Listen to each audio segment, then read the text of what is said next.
चलो आज हम लोग इलेक्ट्रॉनिक डिवाइसेस में नेक्स्ट पार्ट जिसको पार्ट 3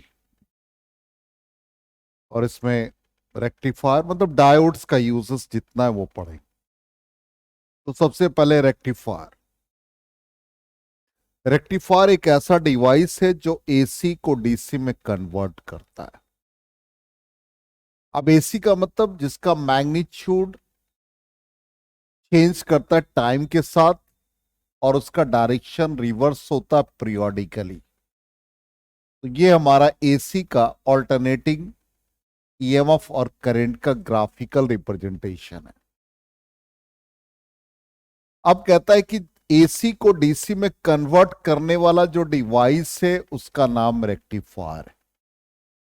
तो डीसी का मतलब क्या है कि मैग्नीट्यूड टाइम के साथ चेंज करेगा लेकिन डायरेक्शन रिवर्स नहीं होगा पीरियोडिकली। तो मे बी ऐसा पैटर्न आ जाए, ऐसा पैटर्न आ जाए। तो ये डीसी बन गया, मैग्नीट्यूड टाइम के साथ चेंज करा लेकिन डायरेक्शन रिवर्स नहीं हो रहा। तो ये भी डीसी का ग्राफ। एक ऐसा ग्राफ भी ऐसा आ जाए कि मैग्नीट्यूड टाइम के साथ चेंज कर रहा है but direction not reverses periodically. तो ये भी डीसी को रिप्रेजेंट कर रहा है। इसका मतलब यदि हम इनपुट में किसी डिवाइस में एसी अप्लाई करें और हमको आउटपुट में ऐसा पैटर्न मिल जाए तो ये रेक्टिफायर हो जाएगा। या तो ऐसा हो जाए या हमारा सिर्फ पॉजिटिव साइकिल दे दे। इसका मतलब यहां पर ये पूरा कंप्लीट हो रहा है, इसलिए इसको हम लोग कहते हैं फुल वेव रेक्टिफायर। और ये वाला पार्ट हाफ साइकिल नहीं हो रहा है, मतलब निगेटिव हाफ साइकिल में डायोड हो सकता है कंडक्ट ना करे, इसलिए ये हाफ वेव रेक्टिफायर हो जाएगा। ये फुल वेव रेक्टिफिकेशन और ये हाफ वेव रेक्टिफिकेशन। अब इसी में हम लोग डायोड को यूज करेंगे। तो सबसे पहले हम लोग देख ले डायोड को यूज कैसे कर रहे हैं।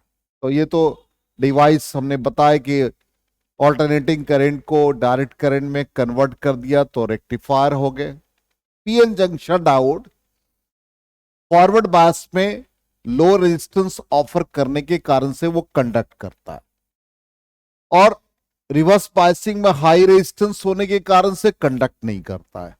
इसलिए हम लोग डायोड को यूज करेंगे और इससे हम लोग आउटपुट में डीसी जिसको कि रेक्टिफिकेशन प्रोसेस कहते हैं वो हम लोग फाइंड करेंगे। तो ये पूरा डिवाइस हमारा है जिसमें एक डायोड हमने यूज किया है। ये हमारा ट्रांसफार्मर का स्टेप डाउन ट्रांसफार्मर है जिसमें प्राइमरी में नंबर ऑफ टर्न्स ज्यादा है, सेकेंडरी में कम है। ये स्टेप डाउन ट्रांसफार्मर ही इसमें यूज किया जाता है। सिंगल डायोड को यूज किया। अब स्टेप डाउन का मतलब जान रहे हैं कि प्राइमरी में नंबर ऑफ टर्न्स ज्यादा होगा, सेकेंडरी में नंबर ऑफ टर्न्स कम होगा। और जहां हम लोग आउटपुट फाइंड करेंगे वहां पर एक लोड रेजिस्टेंस को यूज करते हैं जो करंट को लिमिट करता है। अब इनपुट में हमारे पास सेकेंडरी कॉइल है, तो सेकेंडरी कॉइल के दो टर्मिनल को हमने यहां पर रिप्रेजेंट किया, S1 और S2। ऊपर वाला टर्मिनल पॉजिटिव रखा, नीचे वाला टर्मिनल निगेटिव, चूंकि हम लोग जब सोर्स प्रोवाइड करेंगे तो उसके अकॉर्डिंग ऊपर पॉजिटिव नीचे नेगेटिव होगा। और पॉजिटिव को डायोड के पी से कनेक्ट कर दिया तो डायोड यहां पर फॉरवर्ड बायस है। अब इनपुट में हमने ये दिया, इनपुट में जैसे ही पॉजिटिव हाफ साइकिल का सप्लाई हुआ तो जैसे ही पॉजिटिव हाफ देंगे पॉजिटिव हाफ साइकिल तो उस कंडीशन में ये डायोड फॉरवर्ड बायस हो जाएगा। तो डायोड जब फॉरवर्ड बायस हो जाएगा तो हम लोगों को आउटपुट मिल जाएगा, ऐसा मिलेगा। इसका मतलब यहां पर जो सबसे इंपॉर्टेंट पार्ट है इसको ध्यान से देखिएगा।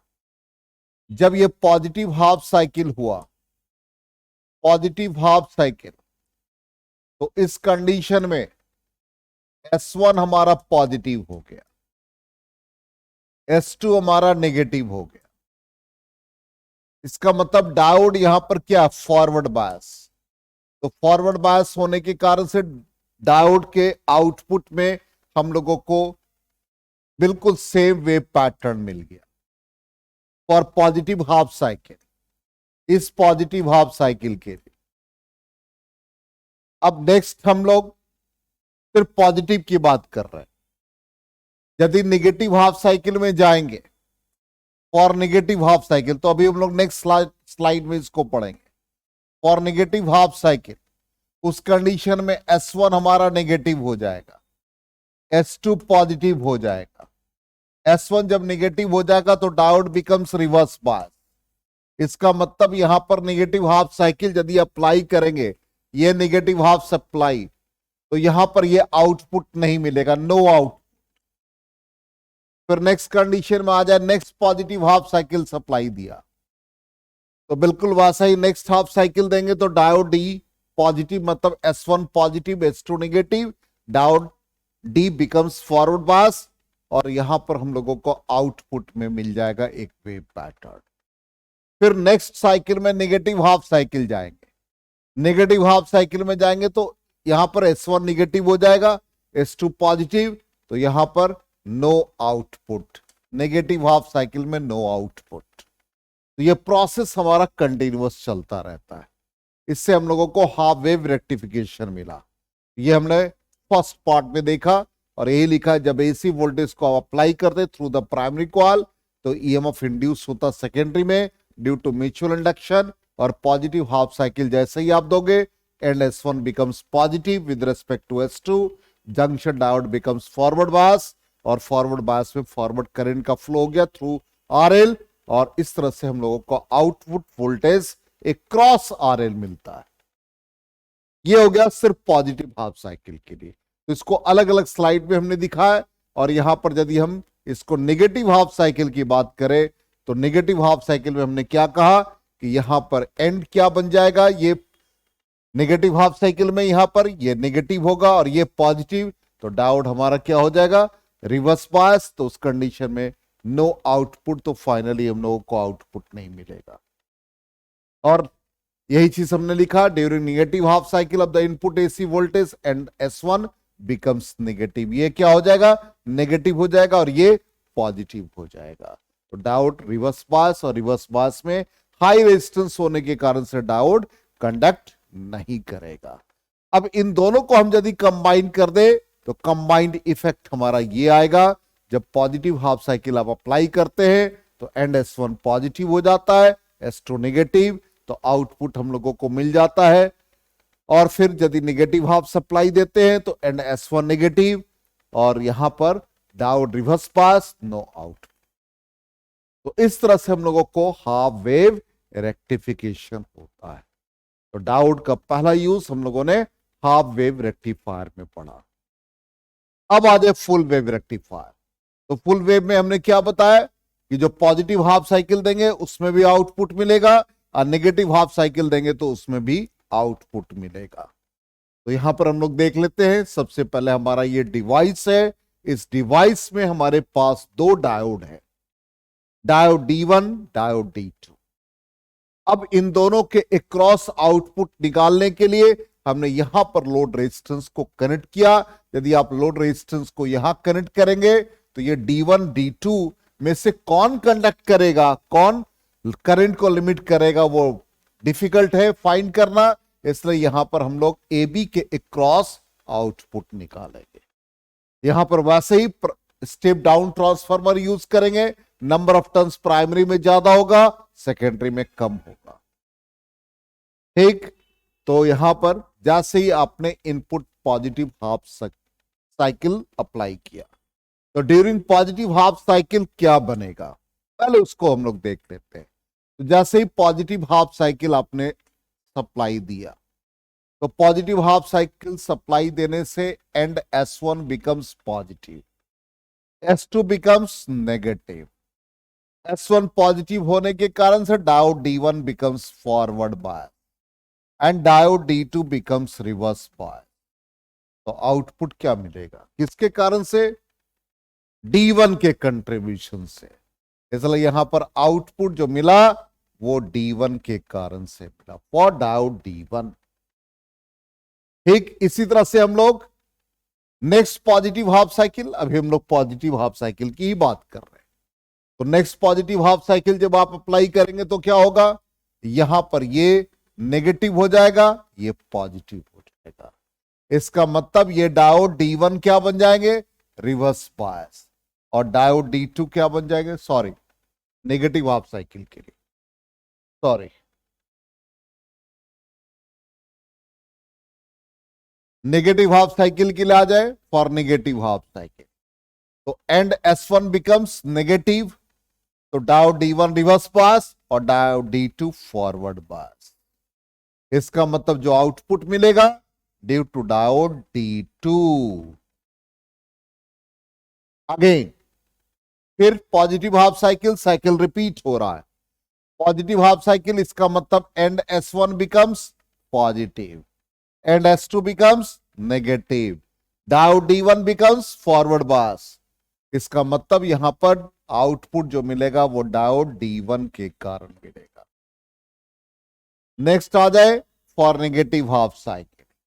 नेगेटिव हाफ साइकिल के लिए फिर क्या हो जाएगा, S1 becomes negative, S2 becomes positive.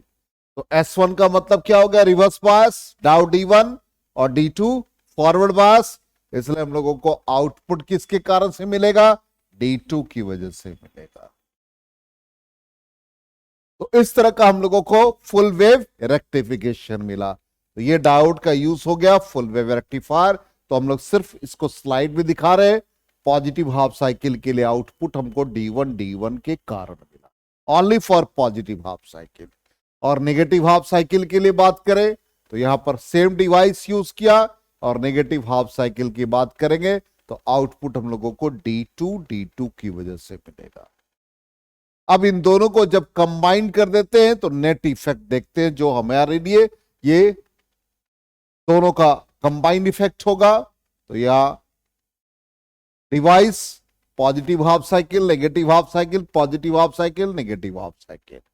तो पॉजिटिव हाफ साइकिल में D1 पॉजिटिव मतलब D1 forward bias, D2 negative reverse bias, तो आउटपुट D1 मिला। नेगेटिव हाफ साइकिल के लिए D2 फॉरवर्ड बायस हो जाएगा, फिर D1 फॉरवर्ड बायस, D2। इस तरह से ये डायोड कंडक्ट करता है फॉर पॉजिटिव हाफ साइकिल और नेगेटिव हाफ साइकिल। तो ये प्रोसेस रिपीट होता रहता है। तो इस तरह से हम लोगों को फुल वेव रेक्टिफिकेशन मिलता है। तो डायोड का यूज हम लोगों ने देखा पहला रेक्टिफिकेशन। अब नेक्स्ट आ जाए, नेक्स्ट हमारे पास जीना डायोड।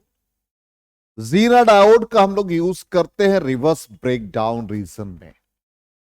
अब ये पीएन जंक्शन डायोड ही होता है, ठीक, और इसको रिवर्स बायसिंग में यूज करेंगे। तो रिवर्स बायसिंग में यूज किया जाता है, इसका काम है वोल्टेज रेगुलेट करना, जिसको कि हम लोग अपने घर में स्टेबलाइजर में यूज करते हैं, जहां पर कि वोल्टेज फ्लक्चुएट करता है और एक कांस्टेंट आउटपुट हम लोग डिलीवर करते हैं। तो फ्लक्चुएटिंग वोल्टेज को हमने नाम दिया यहां पर अनरेगुलेटेड वोल्टेज। अनरेगुलेटेड वोल्टेज है।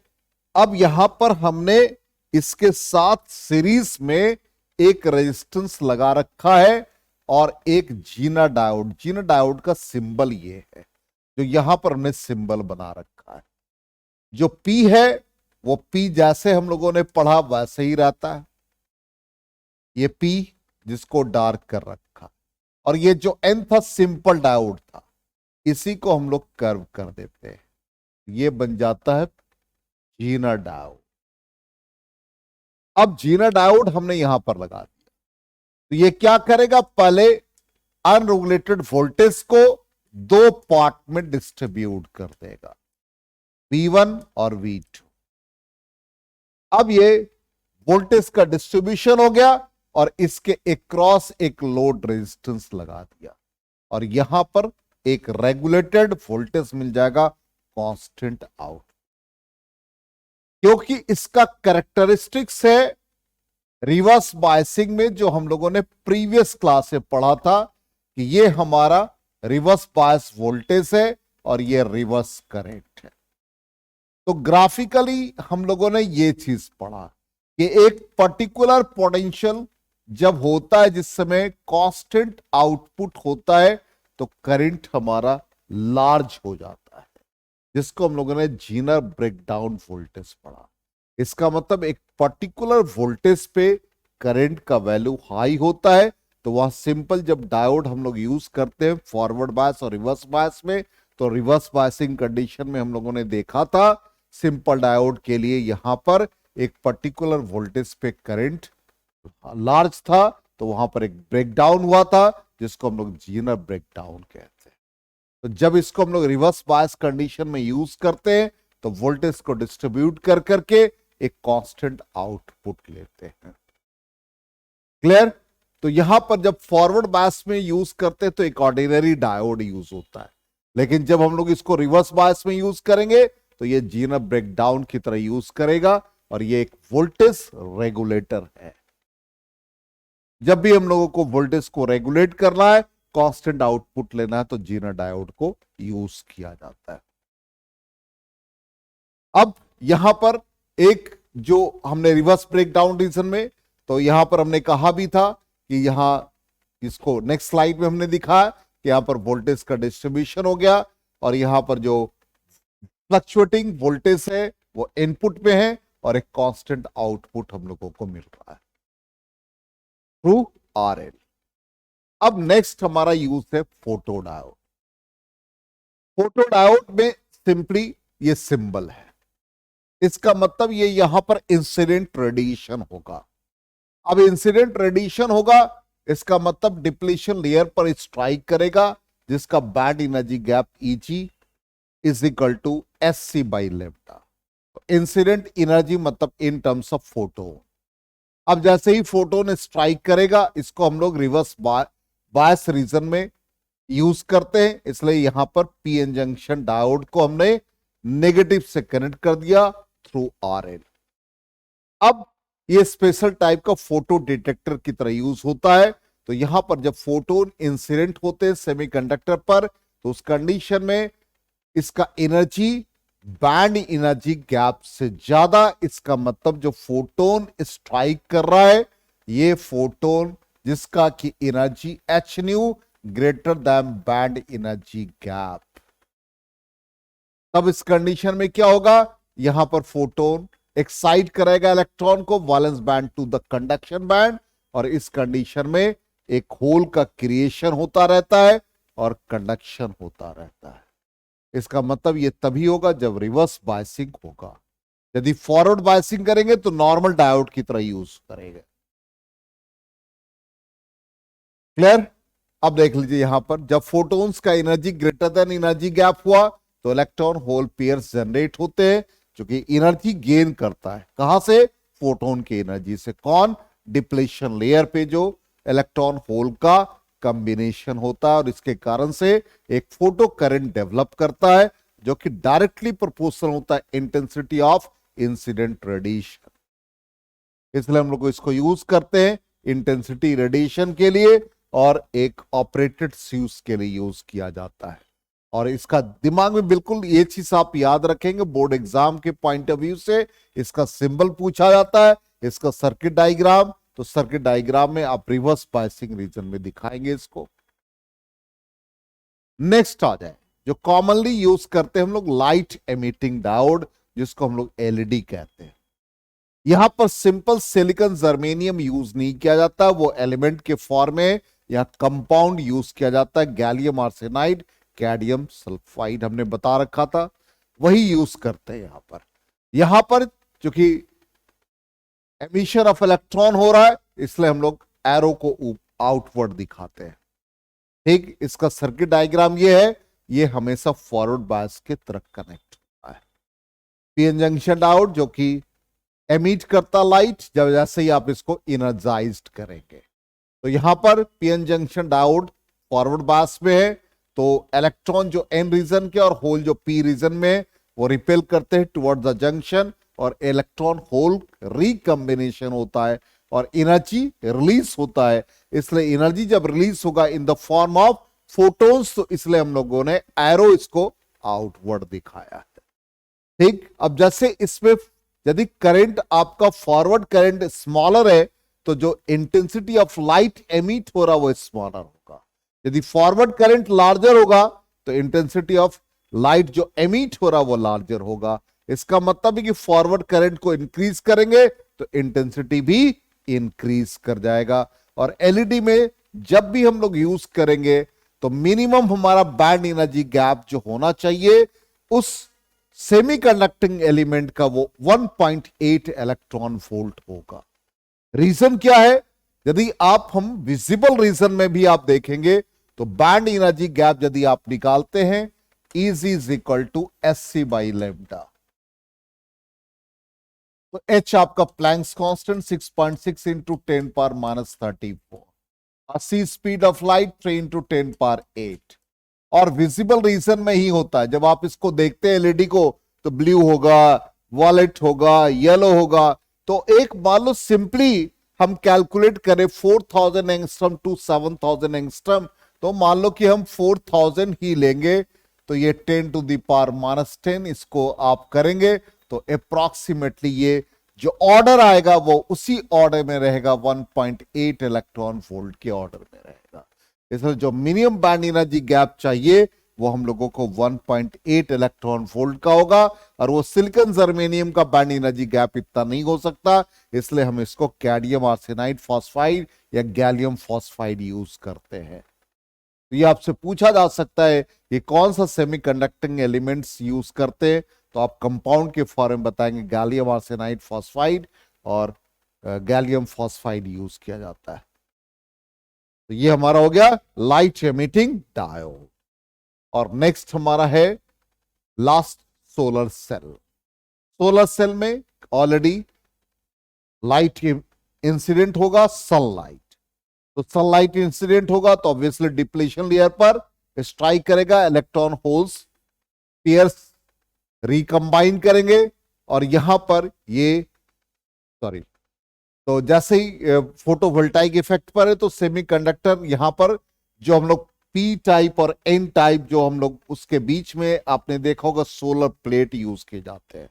तो सोलर प्लेट पर सनलाइट स्ट्राइक करता है और उसका एनर्जी जैसे ही स्ट्राइक करेगा डिप्लीशन लेयर उस एनर्जी को एब्सॉर्ब करता है और वहां से इलेक्ट्रॉन होल रिकंबिनेशन होते हैं और उस तरह से आप एक बैटरी को चार्ज कर लेते हो। ठीक है, और यहां पर जितना ज्यादा इंटेंसिटी ऑफ रेडिएशन सनलाइट का ज्यादा होगा उतना ज्यादा चार्जिंग होगा, उतना ज्यादा इलेक्ट्रॉन होल रिकंबिनेशन होगा। क्लियर? यहां पर भी एक चीज दिमाग में रखेंगे, ये तो सोलर आप लोग भी जान रहे हैं कि यहां पर ये सोलर एनर्जी को इलेक्ट्रिकल एनर्जी में कन्वर्ट करता है। तो ये चीज आपको यहां पर ये दिमाग में रखना है कि सिंपल डायोड यहां भी यूज नहीं होगा। इसका भी band energy gap 1.8 electron volt ही चाहिए, इसलिए जर्मेनियम सिलिकॉन यूज नहीं होगा। यहां भी कंपाउंड के फॉर्म में भी यूज होगा। तो 4 हम लोगों ने यूजेस पढ़े, एक जेना डायोड, दूसरा photo diode, light emitting diode और सोलर सेल। तो सबका सिंबल हम लोगों को दिमाग में रखना है, यूजेस दिमाग में रखना है और रेक्टिफिकेशन वो लॉन्ग टाइप के क्वेश्चंस में रहेगा। तो टाइप्स ऑफ डायोड हम लोगों का खत्म हो गया। नेक्स्ट क्लास में हम लोग लॉजिक गेट्स पढ़ेंगे। लॉजिक गेट्स बहुत इंपॉर्टेंट पार्ट है एंट्रेंस पॉइंट ऑफ व्यू से, लेकिन किसी और बोर्ड एग्जाम में भी आता है। सीबीएसई का सिलेबस इतना ही है।